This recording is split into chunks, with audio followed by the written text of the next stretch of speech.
कार्य नाही, मोक्ष विकार्य नाही आणि मोक्ष विनाश्य.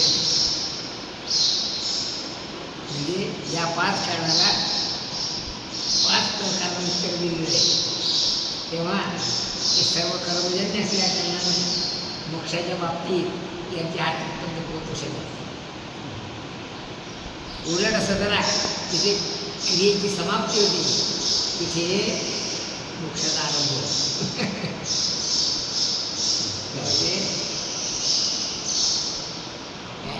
सर्व कर्माखिलं पार्थ, हे पार्थ सर्व अखिल कर्म जिथे समाप्त होतात तिथे ज्ञानाचा आरंभ होतो. म्हणून ज्ञानाचं फळ कर्म उपासना इत्यादीमध्ये होत नाही.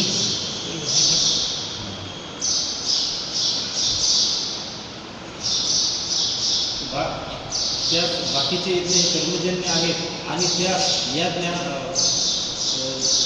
त्यास हा ज्ञानयज्ञ किती दुःख सुटलं, एक एवढी मोठी वाट आली काय, एवढी मोठी वाट आली तरी आकाशापर्यंत सगळ्या वाटोळी वा सगळा धूळ सगळ्या उडण्या आकाशाच्या पोटात समष्ट जातात. आणि जिथे आकाश खुलं पडते तिथे परमात्मा काय होते. खुजमध्ये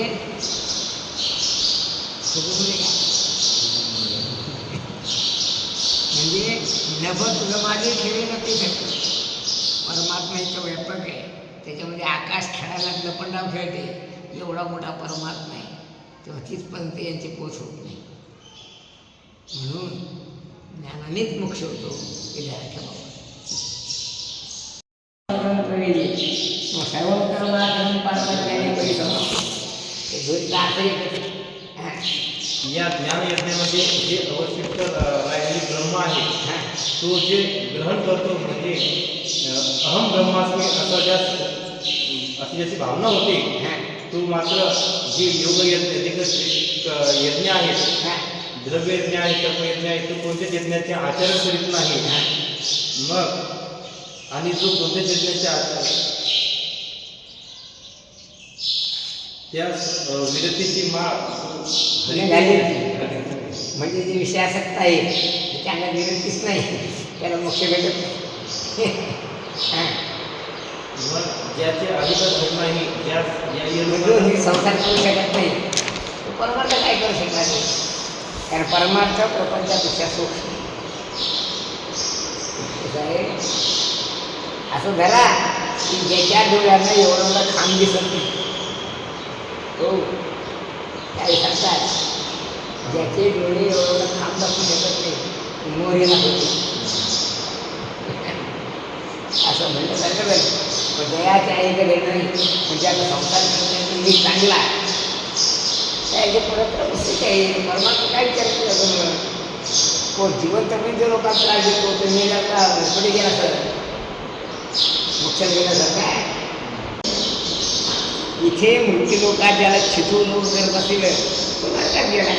आणि जे लोक तिच्या नाव रडत असले किंवा चांगला होता बा आता जयाची आई का घडत नाही त्याचे परत पुस्तिक आहे. मग इतर लोकांचा छुटून त्या तोंडावर मग मोक्षात गेला तर काय, स्वर्गात गेला असेल काय, सोपी गोष्ट म्हणे. तुम्हाला एवढं समजत नाही पाच कसं काय कसं आहे. जे आता या लोकांचं वाचणं चांगलं आहे तो बरा होता म्हणजे त्याच्यानं लोक रडायला लागले, तिकडे गेला सोहळ्यात गेला आणि जे उद्या बरं झालं गेला आपली सुटका झाली त्याचा जातो तिकडे गेला नरकात गेला. सोपी गोष्ट म्हणजे पुढे अशा पुढच्या या योगातच प्राप्ती होत नाही, लोकांना प्राप्ती होईल काही विचारायची गोष्ट आहे. काय बाबा जो इथे प्रपंचात नीट वागत नाही, ज्याला प्रपंच करता येत नाही, उदाहरण ज्ञान करतो ते परमार्थाला येते का ते लोक काय म्हणतात ज्ञान झालं ना जाऊ दे महाराज असेल चांगले काही मारवत नाही. पैसे पैसे खंडन बोलले आश्रमात पाठवले चांगले पाठवले तर असं कामाचं बा आमचं कमी होत नाही पण जे काही कमी नाही होतच नाही पण त्यामुळे म्हणजे प्रपंच करणारा करतात ते परमार्थ करणारे असतात काय नाही. कोणी असं म्हणेल हे तुम्ही तुझ्या मनचं काढलं भगवंतानं त्याला उत्तर स्वतः असे यज्ञ आम्ही नाही सांगितले ब्रह्मणोमुखे म्हणजे वेदात सांगितले म्हणजे वेदात याला काय म्हणले हे आम्ही सांगितलेले नाही हे वेदानं सांगितले म्हणजे अप्रमाण आहे आम्ही सांगणं नाही म्हणजे एक गोष्ट खरी या सर्व यज्ञापेक्षा ज्ञान यज्ञ श्रेष्ठ. मग कोणाला असं वाटेल काय वाटेल मग ज्ञानच प्राप्त केलं सोपं आहे म्हणून ज्ञानेश्वर महाराज म्हणतात ते ज्ञान जर तुला पाहिजे असेल ते ज्ञान पैदा बरोबर ते बरोबर ज्ञान तुला पाहिजे असेल एक उपाय काय उपाय संता या भगवान हे संस्कृतमध्ये भगवान सांगतात तद्विद्धि प्रणिपातेन परिप्रश्नेन सेवया उपदेक्षन्ति ते ज्ञानं ज्ञानिनस्तत्वदर्शिनः ते ज्ञान तुला पाहिजे असेल तद्विद्धि ते तू जाण ते ज्ञान प्राप्त करून घे कसं मिळेल भागवतकार सांगतात तद्विज्ञानार्थम म्हणजे ते ज्ञान प्राप्त करून घेण्याकरता ते ज्ञान प्राप्त करून घेण्याकरता गुरुमेवाभिगच्छ काय सांगतात ते ज्ञान प्राप्त करून घेण्याकरता कुठे जाते श्री गुरु कारण बुवा तिथे बाया शंभू तिथं अंबिका संत तिथं विवेका असणे कसं आहे सांगतात जिथे शिवशंकर आहे तिथे देवी अंबिका आहे जिथे संत आहे तिथे म्हणजे ज्ञान आहे मग तो ज्ञान प्राप्त करून घ्यायला कुठे जाणार मग संतांकडे जावं लागतं म्हणून तद्विज्ञानार्थम ते ज्ञान प्राप्त करून घेण्याकरता गुरुमेवाभिगच्छ तो गुरुच्या घरी जा. आता काही लोकांची गमती असे येतात त्याला गुरुच्या घरी जाणं आणि त्याची सेवा करणं जीवावर आलं तो कमीपणा वाटायला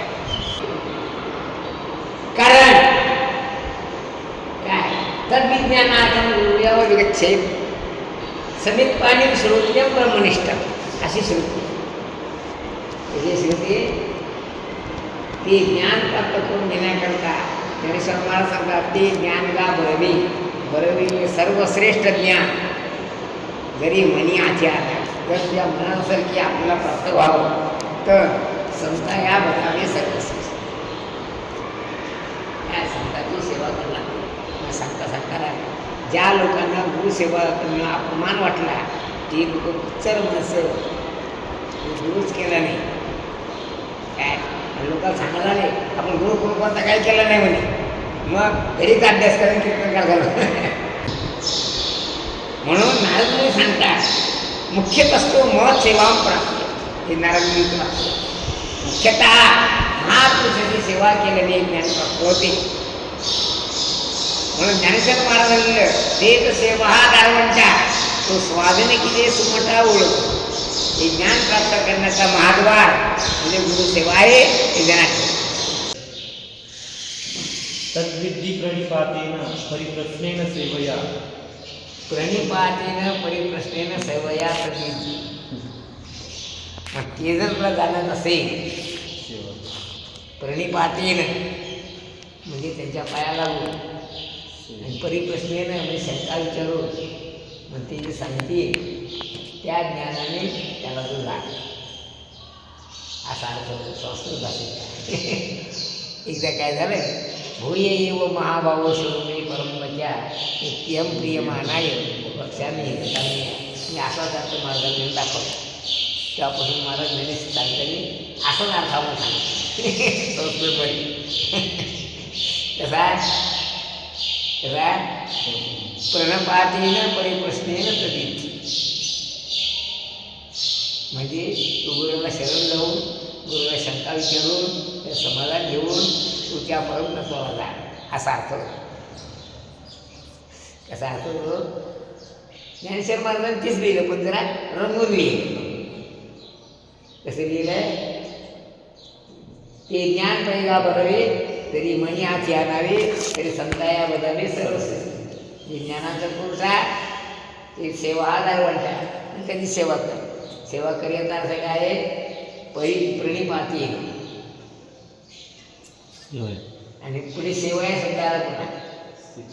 हां, मग सेवा कशी करायची ती मराठी भाषेत सांगितली, अशी करायची. संस्कृत भाषेमध्ये मोगम सांगलं, मराठीमध्ये तिला कळलं असं सांगलं. हां, म्हणून नको ज्ञानेश्वर सोपी किती काय नाही. हां, जे ज्ञान प्राप्त झाले असता कर्माची प्रवृत्ती थांबते, अर्थात जे ज्ञान झाले असता इंद्रिय विषय सेवन करीत नाहीत, अर्थात पाहण्याच्या श्रमापासून ते जे ज्ञान आत्मदर्शन होते किंवा आत्मज्ञान होते, ते ज्ञान प्राप्त करण्याकरिता गीता श्री भगवान श्रीकृष्ण एकच उपाय सांगतात की प्रणिपातेन. या ठिकाणी ते सर्वोत्कृष्ट जे ज्ञान आहे ते ज्ञान प्राप्त करण्याकरिता ते ज्ञान पैगा बनवे जरी मणी आधी आणावे तरी संताया आधी म्हणजे आपल्याला प्राप्त व्हावं असं म्हणत आलं होतं. जे आधी शब्दाचा अर्थ या भागातला नाही. आधी म्हणजे प्राप्त करून घ्यावं असं वाटत असलं तर काय, किंवा आधी म्हणजे ते ज्ञान आपल्याला मिळावं असं वाटत असलं तर तू काय कर, गुरुसेवा कर. सेवा हे ज्ञानाचं महाद्वार आहे. काय काय सेवा हा दारवंट. ते तर सेवा दारवंटा तो स्वाधीन केले म्हणजे तू सेवा करायला शिक. मग काय होईल? मग अपेक्षित आपले तेही सांगतील काही काय मला असे विचित्र असतात, पण त्याच्या हृदयात घुसून त्याच्याकडून घेणं हे शिष्याची कला आहे. कधी तो शत्रू जरी असला तर विद्या त्याच्याकडून घ्यावी काय, आणि तो शत्रू जरी असला तर गुरु समजून त्याची सेवा करावी. हा हिंदू संस्कृतीचा मानदंड आहे. कारण रावण कोण होता? शत्रू होता. राम लक्ष्मण त्याच्यामध्ये ज्ञानाचा काय आहे?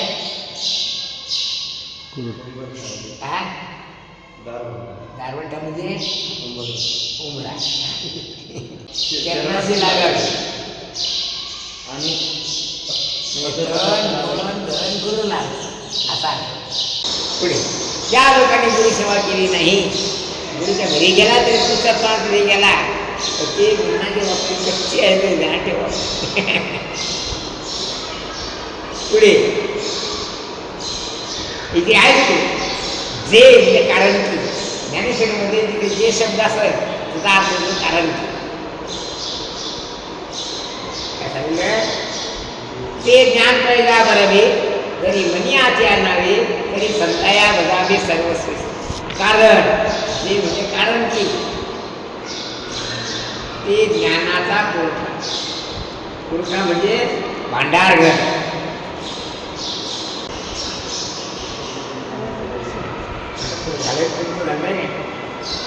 तो स्वाधीनकडे सुभटा ओळखून तो भट.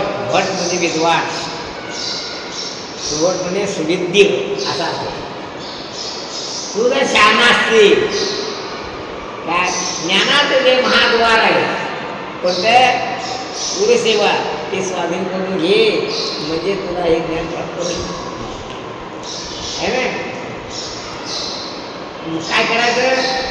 तनु मनोदे काया वाचा मनाने चरणाशी लागा. काय करायचं? चरणाशी लागल्यानंतर सर्व प्रकारची त्यांची सेवा करायची. सेवेचे किती प्रकार आहेत? 9 प्रकार सेवेचे. त्याचं नवविधा भक्ती. आणि या नवविधा भक्तीचं वर्णन ज्ञानेश्वर महाराजांनी 13 आचार्य उपासनं या श्लोकावर केलेलं आहे. काय म्हणजे गुरुसेवा कशी करायची? अशी करायची असं ज्ञानेश्वर महाराजांनी आणि अगरवता करावे असे सगळं. कारण सेवा करण्याचं सुद्धा कमी बुद्धीच्या लोकांना अहंकार. आता सगळं आपल्या ताब्यात झाला आता आपल्याशी महाराजांना काही जमत नाही. मग काय करणार? म्हणजे सेवेचा सुद्धा माणसाला अहंकार होतो. मालक कोण आहे? त्वमेव साक्षात ब्रह्मासी नित्यम तत्वमसी. तो तू आहेस. तू सेवक नाही, तू मालक आहे. पण मालक पराधीन झाला. जसा सिंह रोग येऊन गेला. काय सिंह रोगाने आकळल्या गेला किंवा सिंह फाशात सापडला म्हणजे तो जसा होतो तशी अवस्था अशा मालकाची. तैसा पुरुष प्रकृती आला स्वते यामुखी. मग स्वतःचं तेज गमावू नका. आपलं तेज आरक्षित ठेवा. म्हणून शहाण्या माणसाने आपलं आरक्षित ठेवलं पाहिजे. काय केलं पाहिजे? म्हणून तो स्वाधीन किती सुबटा ओळगोली तनु म्हणू दिवे चरणाशी लागावी अगरवता करावी असे सगळं. त्याला जर गर्व झाला तर आपल्याला करता आलं पाहिजे. काय कारण सेवी सुद्धा गर्वता ही गोष्ट अशी गजानन महाराज एक सेवक. कोणी आला ए महाराज आराम करावे आत महाराज आत जाऊ नये असं करायचं. एकदा रुपये गौसाचा खमक माणूस त्याच्यानं भांडण. ती भांडण करून गजानन महाराज उठली आणि गजानन महाराज त्याला लाथा बुक्क्या म्हणून त्याच्या अंगात ठोकली काढून असं व्हायची. असं सेवा करता असं नाही. असं सुद्धा दिवस आपल्या देऊ नये. कारण सेवेचा जो अहंकार होतो तो सेवकाला सुद्धा माती जातो, मानकाला माती जातो. तेव्हा सावधान असं का अगरवता करावी असे सगळं. म्हणजे सेवेचा सुद्धा गर्व होऊ देऊ नये. हे आता मालकच जर समजायची गरज नाही. आणि असा असला तर तो माणूस सगळ्या संस्थांचा सगळ्या देशाचा मालक. त्याला उदाहरण एकच आहे, लाल बहादूर शास्त्री. लाल बहादूर शास्त्री मेला म्हणजे 5 मिनिटात पैसाही नव्हता. गरीब माणूस होता आणि गरीब माणसानं एवढ्या मोठ्या भारताचा प्रधानमंत्री व्हावं स्वप्नही पाहू नये. पण झाला ही गोष्ट खरी का नाही?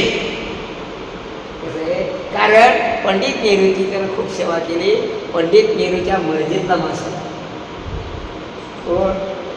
त्यानं सांगितलं होतं म्हणतात या इंद्रीला तुम्ही माझी जागा देऊ नका, माझ्या जागेवर याला बसवा सांगितलं.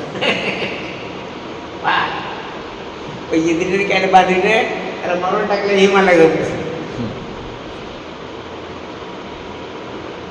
शेवटी काय झालं? तिचा नाशच झाला आहे का नाही? अगरवता करावी असे सगळं. मग अपेक्षित आपली मग म्हणजे सेवा केल्यानंतर गुरु प्रसन्न झाल्यानंतर आता तुला माहीत नाही, मी तुला माहिती सांगतो. पुढच्या वेळी कीर्तन करायची पळेले आंबोड्यात कर. फुलसिंग महाराज साखरे महाराजाकडे गेले. फुलसिंग महाराजांचा इतिहास असा आहे. फुलसिंग महाराज पहिल्यापासून जरा जुडा आणि आडमोठ माणूस होता. फोटोच पाडतात जातात थोडंच तेवढं त्या फोटोत बसत नाही काच पाहिलं तू जडा जुडा माणूस होता. आणि ढोरं काढून राखायचं काम होत्या माणसाचं. त्यांच्या गावात म्हणजे साखे गावात सायकाव पालक तू रस्त्यात त्या जवळ दिसते ना आपल्या आत साखे गाव आपण घेतो वाटते ते त्यांच्या घरी आम्ही त्यांचाच नातू येतो. ते नारायण महाराज त्यांचाच नातू येतो. महाराज घरी येते. पा घर कसं आहे, नातू कसा आहे आणि गाव कुठे हे सगळं पाहिलं तू. ते गरीब माणसं आहे. मग ढोरवाळाचं काम करत असं. मग एका सावकाराचं शेत होतं, गावकरी होतं. मग त्या गावकऱ्यात आम्ही ते जेवणाचे गोळा गोळा करायच्या आणि पिटून द्यायच्या. मग आमचे कर संध्याकाळचं काम झालं की गावात मग त्याचा भाकरी घेऊन यायचा मी जेवत असो. मग तिथं एक तरीवाला सगळ्या गावात भीक मागायचा. संध्याकाळमध्ये जागो कुठे मग हिचे गाव दिसला यांचं आल्यानंतर असं बसलो म्हणे आम्ही. एक कोंबडा आला असं इकून इकून तिकून करू लागलं. मग मी काय केलं असं मस्कन धरणं असं मस्कन तोडून टाकलं आणि तिला फोपाटत घालून. कोण म्हणजे महाराज म्हणले काय म्हणले कोंबडा आला. ते कोंबडा आला आम्ही दोघं बसलो म्हणे दिवाळीत अंगसे करतात वेळ होता गावात. मग ते इकडून करू आलं इकडून तिकडून करू आलं म्हणे त्याला थंडी वाजत असत कदाचित असं झालं मी मस्त ना असं तसं तोडलं म्हणे आणि तिला घालून त्याच्यात फोपाट्यात पिस्तवाल. मग थोडं नाती आल्या आम्ही दोघा जण ते कोंबडं खाल्लं. काय मग झोपता ते काय म्हणे एक तरीवाला म्हणे कोण तू मोठा साधू असेल म्हणे. काय म्हणे एक तरीवाला की म्हणे मी तर आता कोंबडं खाल मी कसा होईल. असे शब्द भोकत भोकत तो माणूस झोपला. काय झालं ते म्हणा काय कोंबडं खाल्लं गिरले आणि मला काय म्हणले मी साधू कसं काय होईल मी ताटच कोंबडं खाल्लं मी साधू कसं काय होईल मी ताटच कोंबडं खाल्लं. अशा भोकात झोपल्यानंतर आता महत्वाचा मुद्दा आहे काम करत कोणतेही कावलं होतं.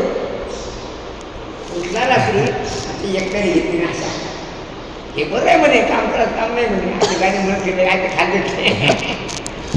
आता एक तारीख झोपला होता म्हणे म्हणजे एक तारीख घेतली म्हणे ते असं पळून गेलो पुढं बरोबर कोणते आश्रम मोजे तुकडे मारला असं. आता झडाझडा असा भले माणूस होतो म्हणे मी मला फक्त लोक घेऊ लागेल तिकडे काय रे कशाला आला म्हणे कीर्तन शिकायला आलो तिथे कीर्तन शिकवत नाही म्हणे त्यांच्यावर काढून जा म्हणे आळ तुला तिथे कीर्तन शिकवत नाही म्हणे. काय रे त्यानं मला काढून द्यायचं अर्धाण माणूस काय सांगतो यानं काय केलं रात्री काय तिला काढून म्हणून मला म्हणजे आळ घेऊन गावात गेलो तिला संस्थेकडे गेलो म्हणे संस्थेचे लोक धुऊ लागली म्हणे काय बक्कीचे बक्की मग म्हणे आता काय सांगते ते काय कशाला कीर्तन शिकायला आलो म्हणे म्हणजे कीर्तन काय तिथे नाही कीर्तन शिकवत म्हणे तिकडे तर साखरी बागडे म्हणे गावाच्या बाहेर साखरी नाही साखरी बागडे पाठवत नाही पण ती भीत होती म्हणून पाठवत केला असेल ना असं म्हणते त्या महाराजाने काही जातं पसंत महाराज आता राहतात परत बाहेर असतात. काय कशाला आला म्हणजे कीर्तन शिकायला आलो म्हणे इथे कीर्तन फुकट नाही शिकवलं जात म्हणे माझं तर पैसे नाही दरवळ म्हणे काय म्हणे दरवळ म्हणे पण 12 वर्ष भरून म्हणे किती वर्ष 12 वर्ष आता तो पाहिलं नाही म्हणा पण आपल्या इकडच्या मधून आता आपली गाई पाहिजे ना पण त्या गाईच्या पुढे जे देवरस्त्यातून शेत आहे ते महाराजच शेत आणि त्या शेतात एक विहीर होती. आता दूर दिसत नाही म्हणा पण मोठी विहीर होती. त्या विहीर मळा गेला कसं कोथिंबीर म्हणा आपले काही फळं लावत्या. मग घर वळता एक मासे पुढे गेली त्याने मारली उडी मारली आणि पाठवलं काढू असं गेला आशीर्वाद तात्या हो आपलं वासरू याच्यात पडलं तुम्ही हा मग कसं काढलं रे काढलं म्हणे पाठीवर अरे कोण्या गाव तुम्ही बुलढाणा जिल्ह्यात नाही मग पाठायला असं का नाही म्हणे हे बरं का पाठायला बसत द्या म्हणे महाराज म्हणे तेव्हापासून मला विचार सांगा मारली हो पण तुम्ही आज बाहेर म्हणजे ते तसे वाघ म्हणतात तो स्वाधीनिकचे सुवटा ओळवणी आणि एवढं केल्यानंतर अगरबत्ता करावी असं मग अपेक्षित जे आपले मग आपल्याला जे पाहिजे तेही सांगतील पुसेल ते तुला सांगतील पुसलं तर जेणे अंतकरण बोधणे संकल्पा नाही काय संकल्प निर्विकल्पक अंतकरण होईल असं ज्ञान ते आपल्याला देतात. यज्ञात्वान पुनर्मोह मेवं यास्यसि पांडव येन भूतान्यशेषेण दक्षस्यात्मन्यथो मयि या ठिकाणी ज्ञानाचं महत्त्व सांगतात. काय सांगतात ते ज्ञान कसं आहे की जे ज्ञान प्राप्त झालं असता पुन्हा मोहाला जीवात्मा प्राप्त होत नाही. सांगतात पुनर्मोह न यासे. म्हणजे जे ज्ञान प्राप्त झालं पुन्हा तो मोहाला प्राप्त होत नाही असं ते ज्ञान. अशेषेण भूतेन भूतानी. अशेषेण म्हणजे कोणताही भूत शिल्लक न राहता सर्व प्राणी मात्र मयी आत्मनी द्रक्ष्यसे. माझ्या आत्मस्वरूपाच्या ठिकाणी तुझ्या तपास. गीता वाचताना असं वाटत नाही तर त्याचा अर्थ काय येन म्हणजे जे ज्ञान प्राप्त झालं असता काय अशेषेण भूतानी मयी द्रक्ष्यसे. मग तू माझ्या ठिकाणी त्या भूतांना पाहतो. अर्थात हे सर्व प्राणी मात्र माझ्या स्वरूपाच्या ठिकाणी अध्यस्त आहेत असं पाहते किंवा हे सर्व प्राणी मात्र अधिष्ठानाच्या ठिकाणी अध्यक्षाची निवृत्ती होते या सिद्धांताप्रमाणे मधुरूपत्वाने तो पासे आणि पुन्हा मोहाला प्राप्त होणार. जया तेने वाक्य उजिवडे. ज्याच्या वाक्य प्रकाशाने प्रकाश म्हणजे उजीव आहे का नाही. आणि वाक्य उजीव म्हणजे वाक्य प्रकाशाने म्हणजे ज्या गुरुचं वाक्य श्रवण केलं असता डोक्यात प्रकाश पडतो. म्हणजे काय होते ज्ञानाची प्राप्ती होती आहे ना. झाले चित्त निधळे. ज्याचे चित्त धैर्यवान झालं तर झालं ब्रह्माचेने पाडी निशंक होय. म्हणजे ज्याच्या चित्तात कोणती शंका राहत नाही. काय विद्यते हृदय ग्रंथी छिद्यन्ते सर्व संशय ही श्रुती आहे. आता गेला आता आलंच नाही तुला ते ध्यान ठेवते ते नाही. काय श्रुती आहे विद्यते हृदय ग्रंथी छिद्यन्ते सर्व संशय. म्हणजे ज्याचे चित्त निधडे झाले ज्याचे चित्त निशंकू होये आणि ब्रह्माचे जे पाडे म्हणजे परब्रह्मा एवढी त्याची चित्तवृत्ती होती. तेवेळी आपण त्या संहिते त्यावेळा आपणास वर्तमान असेशी बुद्धी माझ्या सत्य खंडिते पाहते. कधी कशी काय ज्या वेळेला असं ज्ञान झालं त्यावेळेला तू काय कसे हे संपूर्ण प्राणी मात्र तुझ्या सहित माझ्या स्वरूपाच्या ठिकाणी अध्यस्त आहेत असं तू पाहते.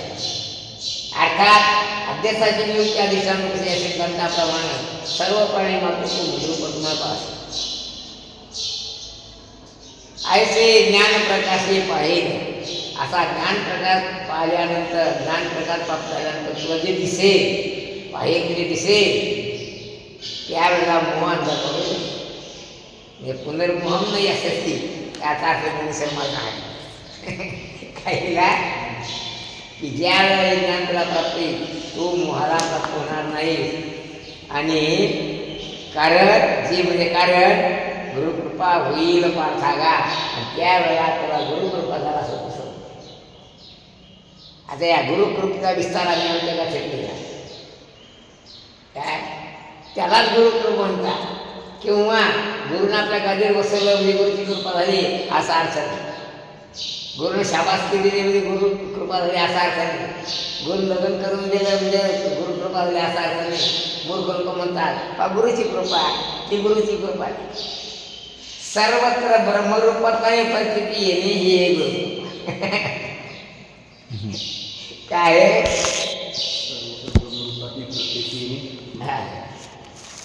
याची जागा गुरु आपण का बघितलो पाप नगत त्याला गुरुकृपा म्हणतात.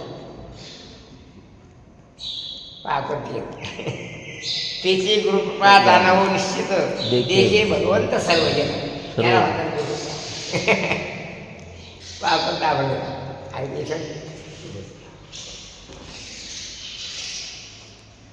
आणि क्रमांक सापडत नाही. गुरु देती पीठ आपली आसन कृप प्रयोजन नाही ते. कुठे ते क ख ग ग गा गुरु कृपेलीन गुरु ते सुरुवातच त्याची गुरुकृपा. त मध्ये नाही का हम्म. ते नाही तिची गुरुकृपा अनावश्यक असं आहे का ते?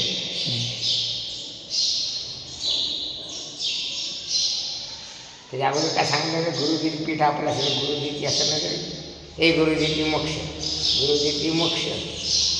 हां त्याच्या आधी नाही मोहमान. हां नाही मोहमान गुरुकृपी रक्षण ते आहे वाटते बरोबर. हम्म. थोडं धन्य ना ना ना ना ना ना ना ना नाही पाहिजे आपल्याला ना ना ना ना भाई नाही सुटून सुटून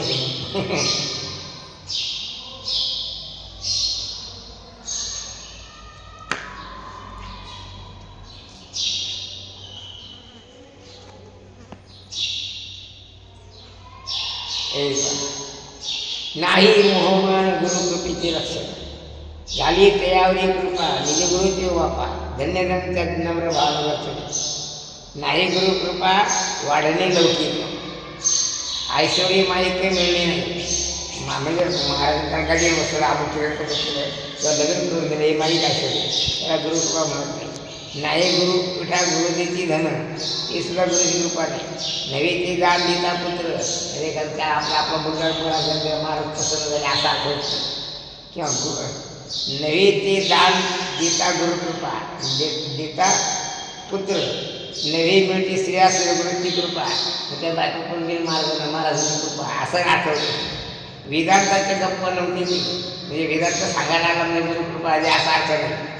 गुरुदेवी पीठ आपली असं ना नवी प्रयोजन कृती भगवान नव्हेची गुरुकृपा बैरंग रूपा झाला हे बैरंग कशाचं गुरुकृपे खरं ते गुरुकृप त्याला माहीत नाही. मग किंवा गुरुपासे गुरु बोलणे आवडी माझ्याकडून गप्पा मारणे गुरुकृपा असा अर्थ नाही. हां बैसवणे संती आपल्यापाशी गुरुकृपा अशी म्हणतीमुळं महाराजांजवळ गप्पा मारतो महाराजांजवळ बसतो हे काही गुरुकृपा नाही. परिधाना बापा नवी तिची कृपा ती सर्व ओळखावं भगवान शांती सुरू जाते. पा पुढे गेलं त्याला मग कोणती गुरुकृपा नाही मोहमान गुरुकृपेचं मग निर्माण मोहा जितसंग दोषा हे जे 11 लक्षणं सांगितली ती ज्याच्या अंगात मुरली ती गुरुकृपेचं लक्षण. पुढे पुढे त्याला वाटते अपिचेदसि पापेभ्यो चेदसि पापेभ्यः सर्वेभ्यो पापकृत्तमः सर्वेभ्यः पापकृत्तमः सर्वं ज्ञानप्लवेनैव सर्वं ज्ञानप्लवेनैव संतरिष्यसि रुजिनं सन्तरिष्यसि. अपिचेत चेत म्हणजे जरी आपी म्हणजे सुद्धा सुधरा कसा असला अपिचेत सुधराचारो भजते मामन्य भाग त्याच अर्थात असलं की अपिचेत पापेभ्यासी तो पापाचा डोंगर जरी असला काय लक्षात ठेवा. आणि सर्व पापी लोकांमध्ये पापकृत्तमः पाप कर्माचा शिरोमणी जरी असला अर्थात ब्रह्महत्याराशी पातकी अपार असा जरी तो असला काय सांगतात असं धरा दृष्टांत सांगतात महाराज काय म्हणतात महाराज असं जरा 1000 वर्षापासून एका गुंफीत अंधार किती दिवसापासून आहे 10,000 वर्षाचा अंधार कधी जाईल. हा काय बरोबर आहे कधी जाईल म्हणजे किती वेळ लागेल क्षणा. तसं तू पापकृत्तमः पापेभ्यः पापकृत्सत्तमः सर्वेभ्यः पापमानं सर्व प्रकारचे पापकृती तरी सुद्धा या ज्ञान प्रकाशापुढे सर्व पाप नष्ट होतात. काय म्हणतात आता त्याला पापी म्हणलं जात नाही. किंवा दुसरा दृष्टांत मार्ग लिहिला काय लिहिला दुसरा एखादा गोष्ट म्हणजे तो वाद गेला गेला 4 कोसावर बाहेर आला जिवंत असताना. काय झालं ते वाहवले पण ते वाया गेले. तो बुडाला म्हणत नष्ट झाला आता कारण काय झाला तो पलीकडल्या तीरावर लागला जिवंत अवस्था. मग ते बुलडा का जिवंत राहिला ते बुडाले पण ते वाया गेले. आता तसा सर्वेभ्या पापकृत्तमा सर्व प्रकारचे पाप जरी केले असले तरी सुद्धा हे ज्ञान प्राप्त झाल्यानंतर तो पुण्यात्मा काय होतो पुण्यात्मा होतो. पहा दुसरा दृष्टांत दिला काय 100 गाड्या गवत पेटून गेल्या. किती दूर झाला खूप झालं. पण वाऱ्याच्या एका झुळकेत ते दुप्पट नसतं झालं. काय तसं ज्ञानाच्या एका झुळकेत सर्व पाप त्याची वाहून गेली. काय शिल्लक राहिला तो कोण झाला तो पुण्यात्मा आहे ना. सर्व ज्ञान प्लवेनम बुद्धिनम संतरसी. तेव्हा ज्ञानरूपी नौकेने प्लवेन म्हणजे नौकेने ज्ञानरूपी नौकेने बसलेल्या कारणानं तो संतरिष्यती या पापाच्या डोंगरातून पापाच्या नदीतून सहज तरून गेला असा अर्थ या श्लोकात. जरी कल्मशाचा आगू कल्मश म्हणजे काजळ काय आगर म्हणजे डोंगर. जरी कल्मशाचा आगरू तो भ्रांतीचा सागरू तो भ्रमिष्ठपणामध्ये समुद्रा एवढा भ्रम झाला तुला व्यामोहाचा डोंगरू हो नाही असं जरी तो असला तरी ज्ञानशक्तीची नाही पाडे हे आगरीची गाथ होते. तेव्हा ज्ञानापुढे सर्व काय होतात तुच्छ होऊन जातात.